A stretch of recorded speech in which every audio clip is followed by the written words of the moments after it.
எந்த ஸ்கூலுக்கு வரீங்க?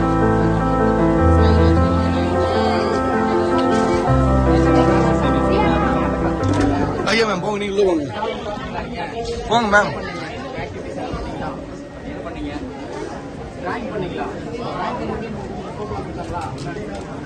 விதிஷ் நிறைய பாத்தீங்களா, கேட்டீங்களா உங்ககிட்ட?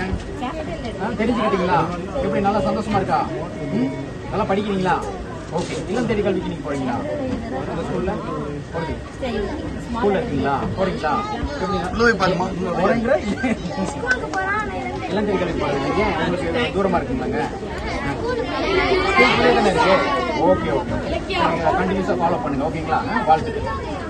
நிலையில் இருக்கக்கூடிய மாணவர்கள் அரும்பு நிலையிலும், அதிலிருந்து அடுத்த நிலையில கொஞ்சம் படித்து அடுத்த ஸ்டேஜுக்கு போகும்போது அவங்க முட்டு நிலையிலும், நல்லா படிக்கக்கூடிய மாணவர்கள், ஒரு நீத்திறன்மிக்க மாணவர்களும் அடுத்த நிலையில மலர்ங்கிற அப்படிங்கிற நிலையிலும் அவங்க அவர்களுடைய திறன்களுக்கு ஏற்ற ஒரு கல்வி இந்த செயல்பாடுகள் மூலமா கிடைக்குது.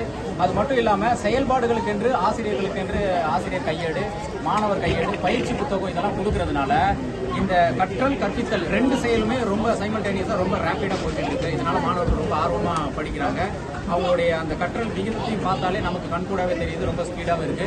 ஸோ இந்த ஸ்கீம் இன்னும் ஓராண்டுகளில் அடுத்த நிலையை எட்டும் அப்படிங்கிறதுல ஆசிரியர் மட்டத்திலும் சரி, பெற்றோர்கள் மட்டத்திலும் சரி நல்ல வரவேற்பு இருக்கிறதுனால எல்லாருமே ரொம்ப ஆவலோட இந்த திட்டத்தை வரவேற்று